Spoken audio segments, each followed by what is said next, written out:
In the last class we were talking about coordination compounds. तो इसी को हम लोग आगे बढ़ाएंगे coordination compound। और coordination compound का coordination नंबर की बात चल रही थी। coordination नंबर क्या होता था बेटा कि कोई अगर सब्सटेंस लोन पेयर प्रोवाइड कर रहा है किसी सेंट्रल मेटल एटम को जो कि कोऑर्डिनेशन स्फेयर में अवेलेबल होगा, तो वो लोन पेयर कितने प्रोवाइड कर सकता है, उस लोन पेयर के बेसिस पर हम लोग बोलते हैं कि उसका ये कोऑर्डिनेशन नंबर होगा। अब ये याद रखने कि कितना वो कर रहा है, कोऑर्डिनेशन नंबर इज बेसिकली ये क्वांटिटी ये तभी डिसाइड की जाएगी जब वो लोन पेयर प्रोवाइड कर देगा। जैसे for example if I side के किसी मॉलिक्यूल के पास लगभग 10 लोन पेयर अवेलेबल है, 10 नहीं तो मान लीजिए 6-7 लोन पेयर अवेलेबल है, टोटल 10 का मतलब बहुत सारी जगह से टोटल 10 लोन पेयर अवेलेबल है, 3-4 तरह के मॉलिक्यूल थे। अब कोई सेंट्रल मेटल एटम जो था वो उसके पास कैपेबिलिटी थी कि केवल वो 3 लोन पेयर को गेन कर पाए। तो अगर उसने ओनली 3 ही लोन पेयर को गेन किया है, भले ही चाहे जितने अवेलेबल हो, तो कोऑर्डिनेशन नंबर 3 ही रहेगा। वो अवेलेबिलिटी से नहीं देखना है कि अवेलेबिलिटी कितनी है लोन पेयर्स की। अवेलेबिलिटी के बेसिस पे कुछ और टर्म यूज किया जाता है, तो उसको हम लोग अभी आगे पढ़ेंगे। तो कोऑर्डिनेशन नंबर बेसिकली क्या है कि coordination number is number of lone pair gain by the central metal atom. अब कोऑर्डिनेशन नंबर अगर मान लीजिए 2 निकल आए या 3 निकल आए या 4 निकल आए, तो उसके बेसिस पे हम लोग जो है वो एक कहते हैं कि ये पर्टिकुलर शेप या ज्योमेट्री रहेगी उसकी। तो मैं अगर इस तरह से एक चार्ट बना दूं और इसमें कहूं कि कोऑर्डिनेशन नंबर सपोज किसी का निकलता है 2, तो उसका जो टाइप, अब टाइप जैसे, अब टाइप का मतलब क्या है कि उस पे एक मेटल एटम था और उसने 2 लोन पेयर को गेन कर लिया, प्लस माइनस कोई भी चार्ज अवेलेबल हो सकता है, तो उसका जो शेप रहेगा that shape will be linear. और अगर मैं इसकी ज्योमेट्री बनाऊं, हालांकि मैं सभी की ज्योमेट्री नहीं बनाऊंगा, अगर मैं ज्योमेट्री की बात करूं तो ज्योमेट्री मतलब अरेंजमेंट जो रहेगा वो कुछ ऐसा रहेगा कि एक मेटल और उस पर जो है वो 2 लोन पेयर कहीं से आए। एल मींस यहाँ पे। हाँ बेटा। सर वो जो एनसीईआरटी में जो शुरू शुरू में लिखा है वो सब पढ़ना है क्या? अभी नहीं बेटा, जब मैं इस चैप्टर को थोड़ा आगे बढ़ा दूंगा फिर आपको वो चीजें समझ आएंगी। नहीं तो अभी आप पढ़ने बैठोगे तो आपको लगेगा पता नहीं कौन सी दुनिया में आ गए केमिस्ट्री की। तो पहले मैं आपको बेसिक्स अच्छे से रेडी करा दूं, फिर आप एनसीईआरटी रीड करोगे तो आपको इजी लगेगा, अच्छा ये सब इसका मीनिंग था। तो उसमें थोड़ा सा टिपिकल वे में लिखा है, तो आप अभी रीड मत कीजिए, जब मैं आपको सजेस्ट करूं तब आप उसको रीड करना।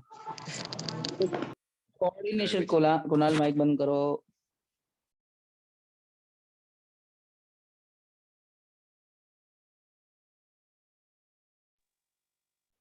कोऑर्डिनेशन नंबर अगर 3 हो जाए, तो मान लीजिए कोई मेटल जो था वो 3 लोन पेयर, ये एल मीन से कितने नंबर ऑफ लोन पेयर उसने गेन कर लिए, और प्लस माइनस एन, और यहाँ जो शेप चलता है दैट इज ट्रायंगुलर प्लेनर।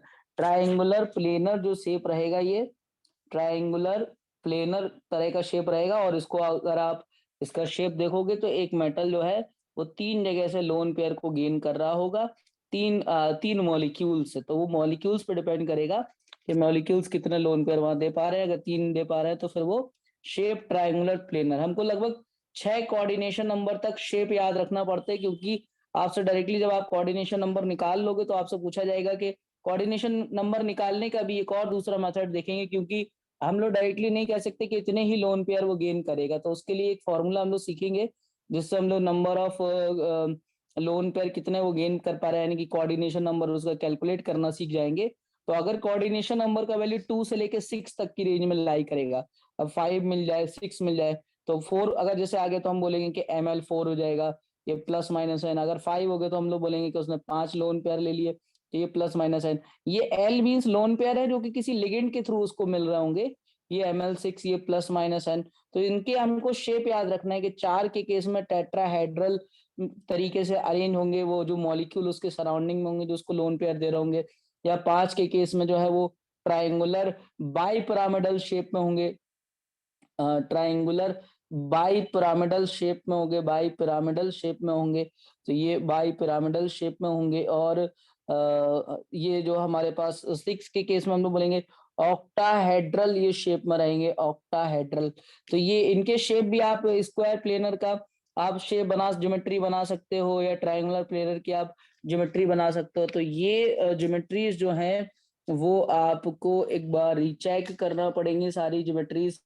एक बार आप देख लेना कि कौन कौन सी किस तरह की ज्योमेट्री वहां पर होंगी। तो ज्योमेट्री आपको खुद ही चेक करना है। तो मैंने बता दिया कि ये शेप आप याद कर लें कि ये शेप रहेगा इतने कोऑर्डिनेशन नंबर पे। तो take the screenshot of this page.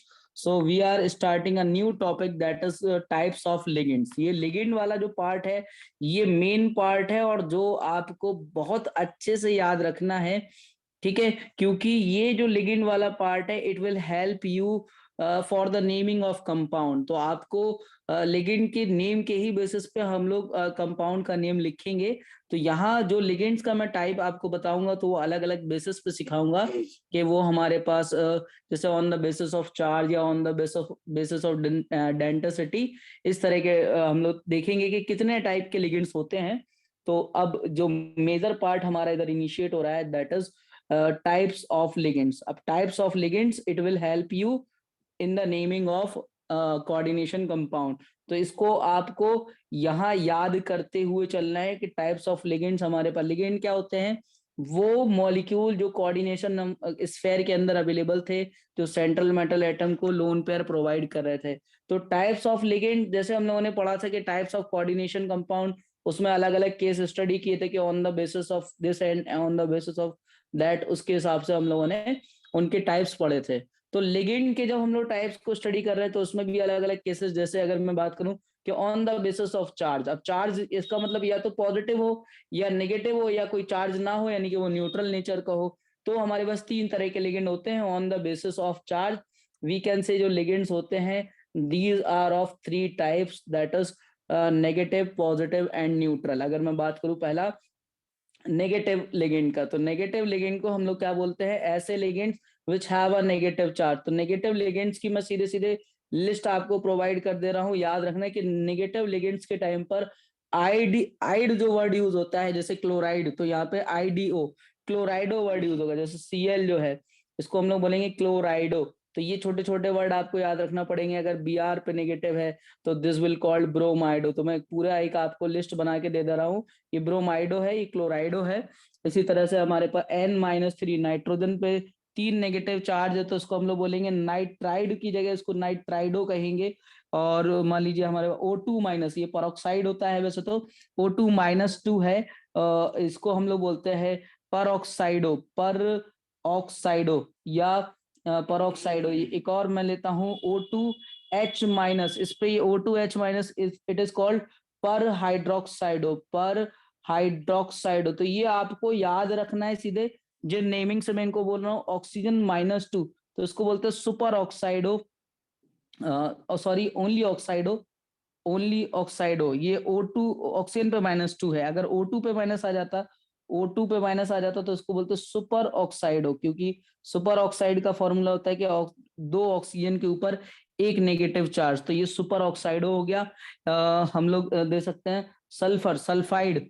तो सल्फाइड आयन को हम लोग कह सकते हैं सल्फाइडो, या हम लोग साइनाइड Cn-, तो उसको कह सकते हैं साइनाइडो। तो अब आप समझ गए होंगे कि इनको हम लोग जो भी टर्म है उसमें लास्ट में आईडीई के प्लेस पर हम लोग आईडीओ वर्ड यूज कर रहे हैं। जैसे अमाइड, तो अमाइड को हम लोग बोलेंगे amido, this is called amido.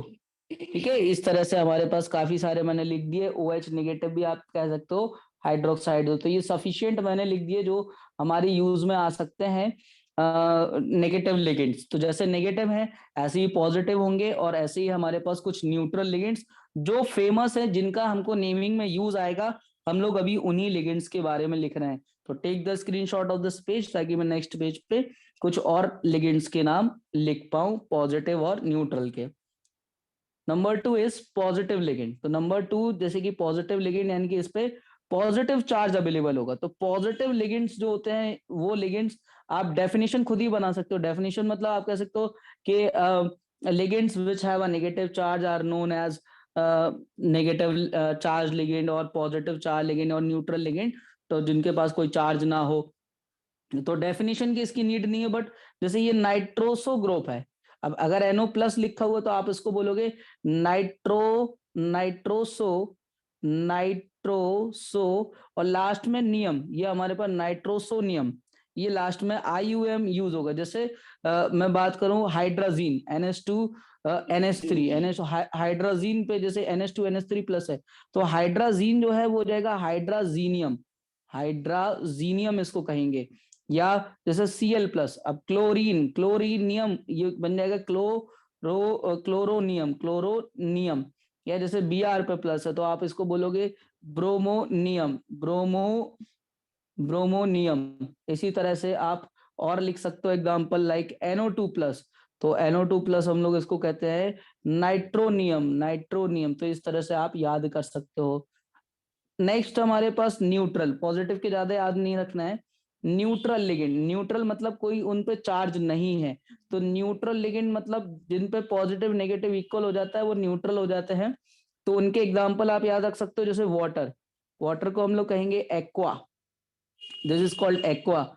और NH3 अमोनिया को हम लोग कहते हैं अमाइन। तो इनके यही वर्ड यूज करना है कि एक्वा H2O को, अब आपको याद होगा कि H2O वाटर चलता है, बट यहाँ कोऑर्डिनेशन कंपाउंड में इसकी जो नेमिंग चलेगी, H2O को हम लोग एक्वा बोलेंगे, NH3 को अमाइन बोलेंगे। CO दिस इज कॉल्ड, ये carbon monoxide is called carbonyl बोलेंगे इसको, कार्बोनिल।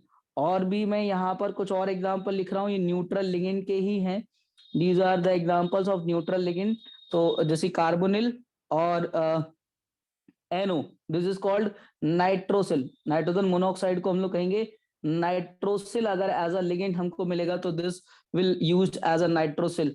CS, तो इसको हम लोग बोलेंगे थायोकार्बोनिल। तो ये वर्ड आपको याद रखना पड़ेंगे, थायोकार्बोनिल। नेक्स्ट हमारे पास है P4, तो ये हमारे पास है टेट्राफॉस्फोरस।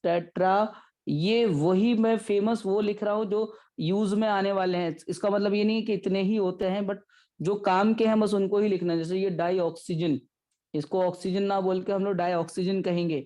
NH2CO, this is called urea. और यूरिया के लिए कोई दिक्कत नहीं है, ये डायरेक्टली हम लोग यूरिया वर्ड ही इसका यूज करेंगे। एसिड ऑक्टा सल्फर है, दिस इज ऑक्टा सल्फर। तो ये सफिशिएंट मैंने लिख दिए जो आपको याद रखना है न्यूट्रल के रिगार्डिंग और पॉजिटिव के रिगार्डिंग। अब हम लोग on the basis of denticity क्या होता है कि किसी पर्टिकुलर लिगेंड के पास कितने लोन पेयर की अवेलेबिलिटी है, वो डोनेट करने की कैपेबिलिटी नहीं, कितने अवेलेबल है, किसी पे 2 है या 1 ही है या 3 है या 4 है, तो कितने वहां पर अवेलेबल है, उस बेसिस पे हम लोग कहते हैं कि ये हमारे पास इस कैटेगरी में आएगा। अब जैसे मान लीजिए हमारे पास NO प्लस लिखा हुआ है, तो NO प्लस के पास कितने लोन पेयर देने की कैपेबिलिटी है, तो उस बेसिस पे हम लोग इसको कैटेगराइज करेंगे। तो उसके हिसाब से मैं आपको कुछ नाम बता दे रहा। तो first take the screenshot of this page. देखो,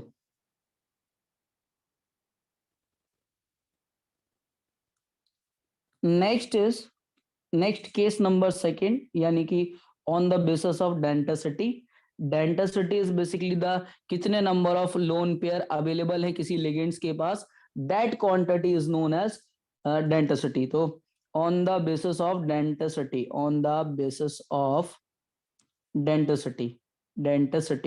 डेंटिसिटी के बेसिस पे वी कैन से कि number of lone pair available by ligand, number of lone pair available by ligand, that quantity is known as denticity.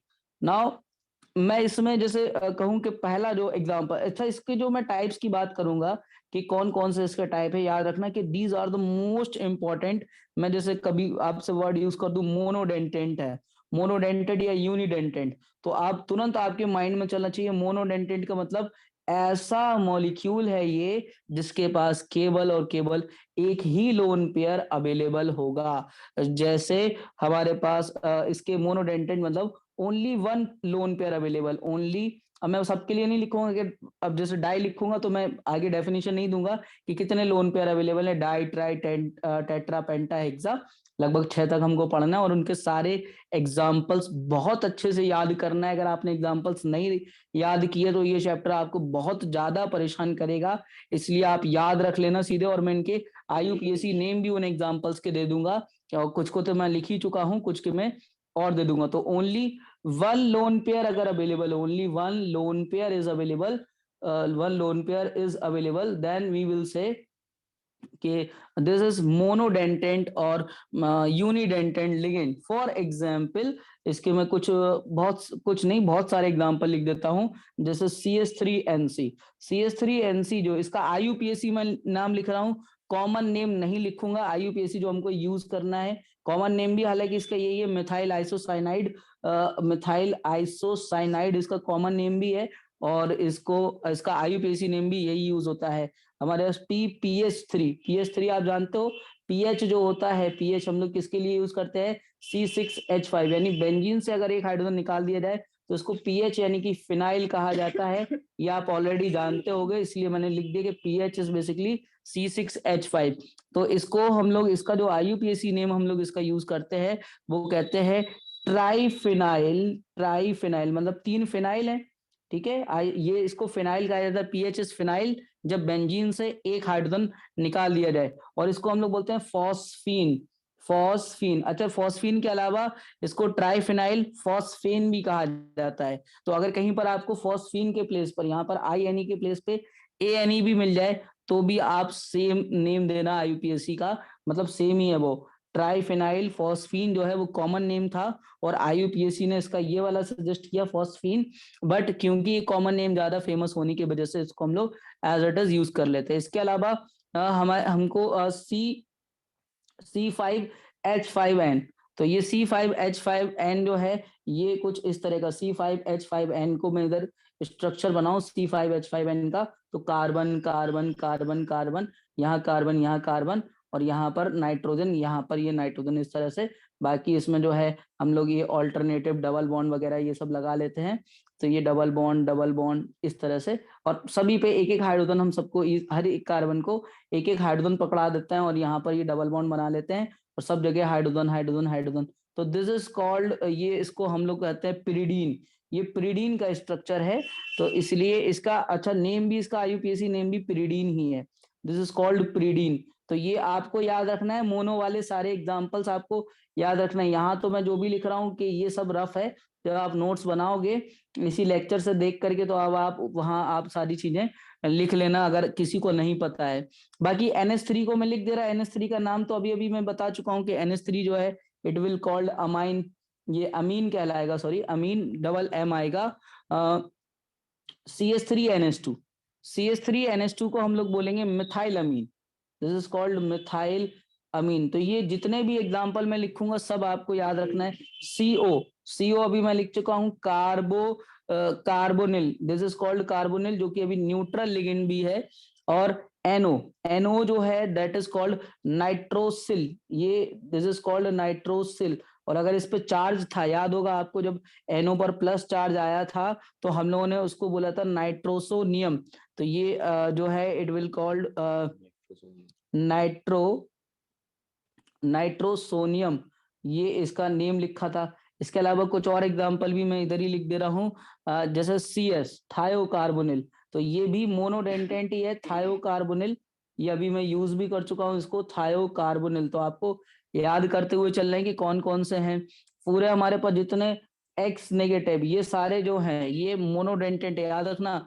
अगर fluorine, chlorine, bromine, iodine इन पे अगर negative है तो ये हमारे पास ये जो है ये हेलाइडो ग्रुप में आएंगे, ठीक है। हेलाइडो ग्रुप यानी कि क्लोराइडो, ब्रोमाइडो और आइडो, फ्लोराइडो, तो इस तरह से ये सारे, ठीक है। इसके अलावा cyanide negative, cyanide CN negative cyanido कहलाता था ये, अभी मैंने नाम भी लिखा साइनाइडो। और CN नेगेटिव और NC पर यानी कि आइसोसाइनाइडो भी हो सकता है, आइसोसाइनाइडो। ये सारे आपको याद रखना है, जितने भी मैं लिगेंड्स दे रहा हूँ। और ये मैं जो टेबल ये बना रहा हूँ, ये 2004 में जो IUPAC ने रिकमेंड किया है, ये वो टेबल मैं आपको प्रोवाइड कर रहा हूँ। यानी कि ये पुरानी नहीं, बिल्कुल लेटेस्ट टेबल है, लगभग 16-17 साल ही पुरानी है। मतलब जितने साल के आप होगे उतने साल पुरानी ये टेबल होगी। और OH नेगेटिव हाइड्रोक्साइडो, मुद्दे की बात पता क्या है कि आप ये सब तो याद कर लेते हो कि पॉजिटिव कौन से, नेगेटिव कौन से, बट बच्चा क्या भूलता है, बच्चा भूल जाता है कि मोनो कौन से थे, डाई कौन से थे। जब मैं उनसे पूछूंगा कि ये कौन सी कैटेगरी का है, तो बस वो कुछ नहीं बोलेगा। वो जैसे आप लोग चुपचाप बैठ के पढ़ लेते हो, आपको कुछ समझ में नहीं आता और बस नेक्स्ट डे भी ऐसे आ जाते हो, उसके बाद ऐसे ही बस चुपचाप बैठे रहते हो, ना नंबर लाते हो ना कुछ करते हो। इसको बोलते हैं नाइट्राइटो, याद रखना, this is called NO2 negative nitrito. NH2 negative, NH2 negative जो है वो अमाइडो कहलाता है। तो ये जितने सारे एग्जांपल मैं आपको दे रहा हूँ, NH नेगेटिव, NH पे -2 भी होता है, इसको हम लोग बोलते हैं इमाइडो, इमाइड, ये एमाइन ग्रुप है, NH-2। ये सारे जितने एग्जांपल लिख रहे हैं, ऑल आर मोनोडेंटेड, मतलब they have only one lone pair available. अब सेंट्रल मेटल के ऊपर है, वो इनका लोन पेयर ले रहा है या नहीं ले रहा है उसकी इच्छा, बट इनके पास अवेलेबिलिटी जो है वो एक ही लोन पेयर की है। तो ऑक्सीजन -2 अभी हमने, इट वाज ऑक्साइडो। और भी मैं एग्जांपल लिख रहा हूँ, take the screenshot of this page, ताकि मैं कुछ और एग्जांपल आपको लिख दूं। नेक्स्ट देखिए, next example is NO2, NO2 इस पे माइनस, NO2 माइनस जो है, this is called NO2 minus, sorry मैंने लिख दिया NO3 माइनस, NO3 माइनस रह गया।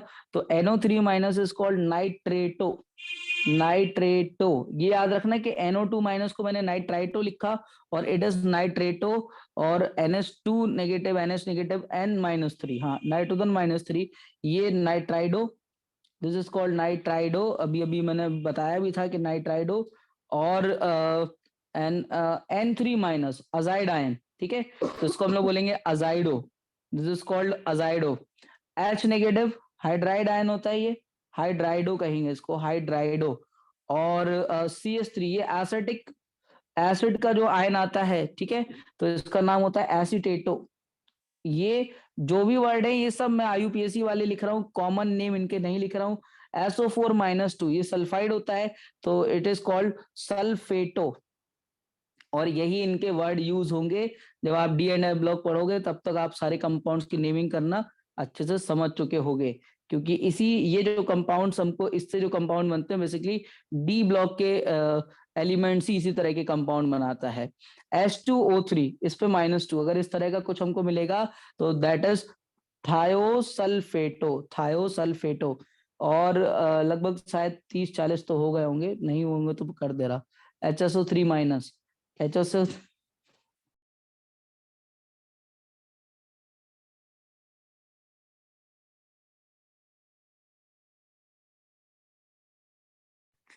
याद तो तुम लोग बच्चा लोग कर ही लोगे सब जितने मैं लिख रहा हूँ, जैसे आप डेली याद करने बैठते हो। तो रात को 2 से 4 वेब सीरीज, ओ सॉरी वेब सीरीज क्या कह रहा है मैं, तुम लोग वेब सीरीज कहाँ जानते हो, ये सब गलती से बोल दिया ये वर्ड, अपने डिक्शनरी से मिटा लेना, आपने तो सुना ही नहीं होगा ना। हाँ, तो ये आपने अभी केमिस्ट्री ही सुनी है बस, तभी आपके नंबर बहुत अच्छे अच्छे आते हैं हमेशा। नीट में पहली रैंक वाले बच्चे हैं हमारे पास। सर इतने सारे कैसे याद करें इनको? देखो एक बेस्ट तरीका बता रहे याद करने का, सुबह उठो 4 बजे, ठंडे पानी से पहले मुंह धो सर्दियों में, उसके बाद हर एक को बस 10-10 बार लिखते चलो। फिर अगले दिन उठो, फिर 20-20 बार लिखो, फिर अगले दिन उठो, फिर 30-30 बार लिखो। ऐसा करो 10 दिन। 11वें दिन ना अपने आप उठ जाओगे, अपने आप लिख दोगे बिना नोटबुक के, अपने आप ही। ये कहोगे ये कैसे चमत्कार हो गया। पर उसके लिए करना पड़ेगा, ये नहीं कि सोचो कि बस रजाई में पड़े हुए हैं अंदर, अब उठने की इच्छा ही नहीं हो रही है, उठ ही नहीं रहे हैं, तो अपने आप सब हो जाता। करने वाला चाहिए। बच्चे को क्या चाहिए कि बस डायरेक्टली याद हो जाए हमें, मतलब कुछ सर ही कहने कोई ट्रिक बना दें इसके लिए, तो हम उससे याद कर लेंगे। हम मेहनत नहीं करेंगे, क्योंकि अगर हमने मेहनत कर ली तो शरीर नाराज नहीं हो जाएगा, हमारा बॉडी कहेगा अरे क्या कर रहे हो आज, ये कैसे कर सकते हो। तो शरीर गुस्सा जाएगा हमारा। इसलिए अब देखो हमने एक गलत भी लिख दिया तुम लोग के से बातों के चक्कर में, और तुम लोग हमको बातों में लगा भी लेते हो। HSO3, हाँ क्या लिख रहे हो सर? 10 दिन देख देख कर लिखना है क्या सर? हाँ बिल्कुल, 10 दिन देख देख करके लिखना है। 11वें दिन ऑटोमेटिकली पूरी लिस्ट बन जाएगी, अपने आप बनेगी, मतलब अपने आप सब करोगे। 11वें दिन ऑटोमेटिकली नींद खुल जाएगी, ऑटोमेटिकली उठ जाओगे। ये करके तो देखो, हाइड्रोजन सल्फाइटो था ये। बच्चा मेहनत करने पे आ जाए तो कुछ भी कर सकता है, मतलब रैंक 1 कोई बड़ी बात थोड़ी ना किसी की तो आती है। अब तुम लोग को चाहिए वो चीज या नहीं चाहिए वो तुम लोग जानो। मरकैप्टो, सब हो गए लगभग। NO2+ को भी लिख दूं इधर, NO2+। तो ये नाइट्रोनियम है, नाइट्रोनियम। तो ये जो है इसके क्वेश्चन बनते कैसे हैं? बहुत शानदार, यही क्वेश्चन का इंतजार कर रहे थे बस हम, कि इसके क्वेश्चन बनते कैसे हैं। बट जब IUPAC नेम जब आपसे पूछा जाएगा ना कि right the IUPAC name of this compound, तब उस टाइम पे आप सोचोगे अच्छा H- है, इसको हाइड्राइडो ही कहते हैं। कहीं अवेलेबल होगा HSO3-, तो आपको अरे इसका तो हाइड्रोजन सल्फाइटो वर्ड यूज होता है। तो ये वर्ड आपको याद रखना पड़ेगा कि इसका क्या है, क्योंकि ऑर्गेनिक में बच्चा क्या करता है, ऑर्गेनिक में तो डायरेक्टली वो याद कर लेता मेथ एथ प्रो ब्यूट, तो जल्दी याद हो जाते हैं। यहाँ थोड़ी सी सर, आपको कैसे याद हो गया? हमको याद नहीं हुआ है, हमको ना याद करना है कभी। हमने भी सुबह 4 बजे उठ करके मेहनत की होगी तब हमें याद हुए होंगे, हमने फिर पेपर में किए होंगे। अब वही तुम लोगों से करवा रहे हैं।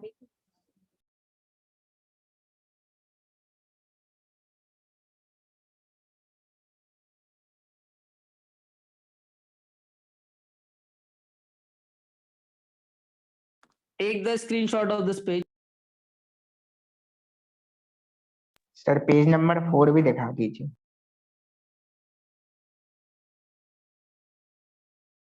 Okay sir.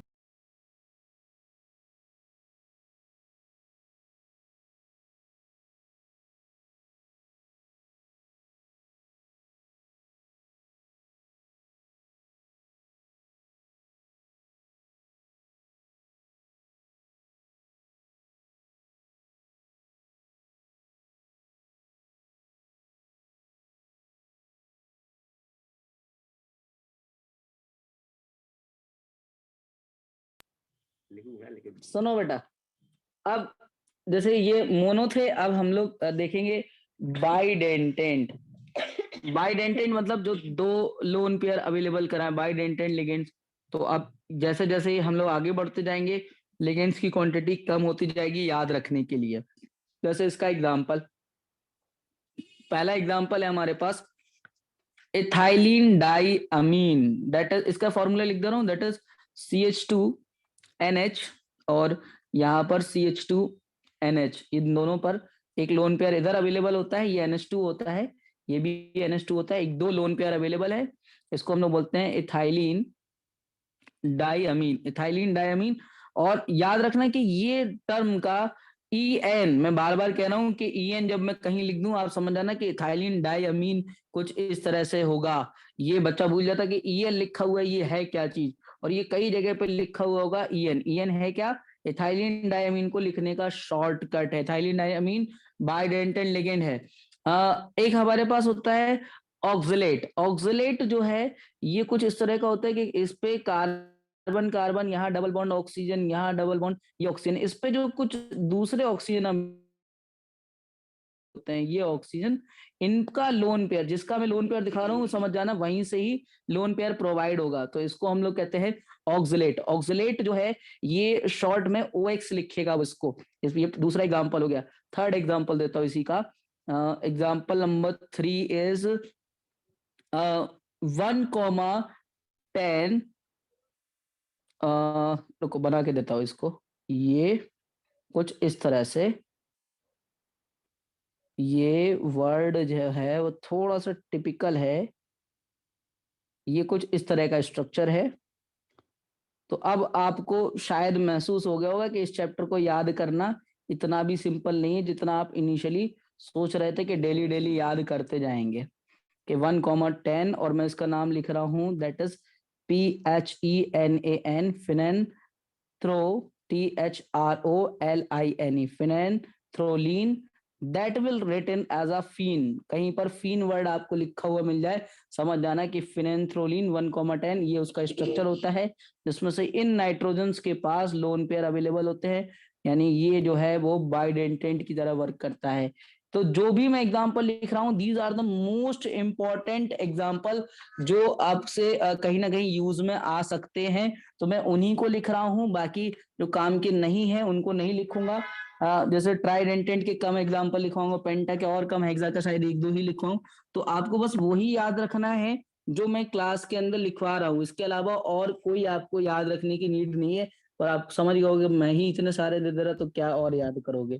CH2 C double bond हो, यहाँ नाइट्रोजन है, यहाँ ऑक्सीजन है, इस पे NH2 होता है, ये एक लोन पेयर प्रोवाइड करता है, ये ऑक्सीजन भी लोन पेयर प्रोवाइड करता है। इसको हम लोग बोलते हैं ग्लाइसिनेट, GLYCINATE, ग्लाइसिनेट। इस तरह का अगर कोई स्ट्रक्चर आपको दिखाई दे जाए या इसके ये मॉलिक्यूल आपको मिल जाए, बेसिकली ये हमारे पास एसीटेटो आयन से ही बनता है, CH3COO नेगेटिव से ही बनता है ये।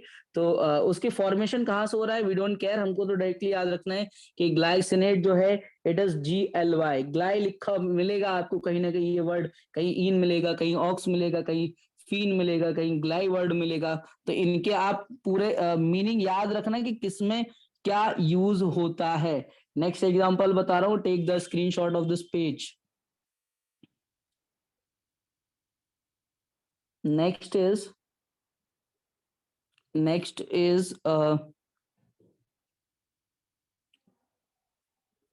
नाइट्रोजन, इसके पास लोन पेयर है और यहां से ये कुछ इस तरह से, मतलब डबल बॉन्ड ऑल्टरनेटिवली प्रेजेंट है, और ये अपने ही किसी अपने जैसे किसी जुड़वा भाई से कुछ इस तरह से ये कनेक्टेड है। इस पे भी लोन पेयर, जिस पे लोन पेयर दिखा रहा हूँ वहीं से लोन पेयर जा रहा होगा। इसको बोलते हैं 2,2 डाई पिरिडिली, प्रीडाइल, सॉरी प्रीडाइल। तो डाई पिरिडाइल इसको कहते हैं, di pyridyl, this is called di pyridyl. Di भी बोल सकते हैं क्या बेटा? सर, डाई की जगह बाई भी तो लगा सकते हैं। नहीं बेटा, ये जब डाई कहा गया तो डाई ही लगाना पड़ेगा हमको, नहीं तो नाम कुछ और हो जाएगा। एक और होता है carbonate, carbon oxygen, oxygen double bond O, ठीक है। इस पे एक लोन पेयर अवेलेबल होता है, इस पे लोन पेयर अवेलेबल होता है, इसको हम लोग बोलते हैं कार्बोनेट। कार्बोनेट, इसका कोई शॉर्ट वर्ड यूज नहीं होता है कार्बोनेट का। Next is dimethyl glyoxime, dimethyl glyoxime. तो अब ये चैप्टर, अब यहां से आपको लग सकता है कि ये चैप्टर ये थोड़ा टिपिकल होना शुरू हो गया, क्योंकि हमें अब यहाँ बहुत खतरनाक चीजें याद करना पड़ेंगी। तो इसको आप अगर डेली डेली लर्न करोगे तो आपको इतनी प्रॉब्लम नहीं आएगी। यहाँ ये OH लगा होता है, दिस इज कॉल्ड, यहाँ इसके पास लोन पेयर होता है, एक नाइट्रोजन के पास, एक ऑक्सीजन के पास, और इसको हम लोग बोलते हैं डाईमिथाइल ग्लाइऑक्साइम, ग्लाइऑक्साइम इसको कहते हैं, that is known as DMG, dimethyl glyoxime के नाम से जाना जाता है। नंबर 8 एग्जांपल, नंबर 8 में हमारे पास लास्ट है इसका, दैट इज एसिड, रुको नेम लिखने से पहले कंपाउंड बनाते हैं, that is CH3, C single bond C, double bond O, single bond CH3, यहाँ ऑक्सीजन नेगेटिव है। तो एक लोन पेयर ये प्रोवाइड करता है, एक लोन पेयर ये प्रोवाइड करता है, इसको हम लोग बोलते हैं एसिटिल एसीटोन, एसिटिल एसीटोन इसको कहते हैं। कई जगह इसको ACAC लिखा होगा, तो एसिटिल एसीटोन को हम लोग ACAC लिखेंगे। तो ये कुछ ऐसी लिस्ट हो गई जिसको आपको याद रखना पड़ेगा फॉर बाइडेंटेंट, ठीक है। तो ये बाइडेंटेंट तक आप लर्न करने की कोशिश करना। मैं एक एक दो एग्जांपल ट्राई, टेट्रा, पेंटा, हेक्सा के भी लिखा दूंगा, देन फिर हम लोग इसमें लिगेंड्स को कुछ और बेसिस पे, मतलब उनके बिहेवियर के बेसिस पे भी हम लोग लिगेंड्स का क्लासिफिकेशन करेंगे कि लिगेंड्स और हमारे पास कितने तरह के होते हैं, और फिर उस क्लासिफिकेशन के बाद डोनर, एक्सेप्टर या और एक स्पेशल बिहेवियर, दो तरीके से और क्लासिफिकेशन करेंगे। उसके बाद हम लोग सीखेंगे इसमें ऑक्सीडेशन नंबर निकालना और कोऑर्डिनेशन नंबर निकालना, और ऑक्सीडेशन और कोऑर्डिनेशन नंबर के बाद हमारा टॉपिक आएगा IUPAC नोमेनक्लेचर। उसके बाद हमारा जो टॉपिक आएगा वो आएगा कुछ इनके जो कंपाउंड का फॉर्मेशन होता है, तो उसके लिए जो थ्योरीज दी गई हैं वो थ्योरीज क्या क्या हैं। आफ्टर दैट मैं एक टॉपिक पढ़ाऊंगा, वो एडिशनल रहेगा, वो जो भी बच्चा पढ़ना चाहे तो ठीक है, वो क्योंकि इस बार बोर्ड में नहीं आ रहा है, वो that is isomerism of this compound, तो बोर्ड में नहीं आ रहा है, तो उसको भी हम लोग पढ़ लेंगे। अगर आपको पढ़ना है और नहीं पढ़ना है तो अब आप उस लेक्चर को छोड़ देना, फिलहाल आप इसको याद करना इनिशिएट कर दो, क्योंकि आज से आपको बहुत ज्यादा वर्क मिल गया याद करने का। कल मैं आपसे पूछूंगा make proper notes from these lecture, मैं इसको अपलोड अभी कर दूंगा थोड़ी देर बाद, तो इससे आप प्रॉपर नोट्स बनाइए और याद करिए। और जितने बार आप इसको क्लास का सुनोगे, ये इसलिए रिकॉर्ड कर रहा हूं ताकि आप इसको बार बार सुनो। आप 1.5 की स्पीड पे ईयरफोन लगा के सुनते रहा करो, तो भी आपको याद हो जाएगा। तो आप बार बार इसको रिपीट करोगे तो भी ये चीजें लर्न हो जाएंगी। ठीक है, तो मिलते हैं हम लोग नेक्स्ट क्लास में।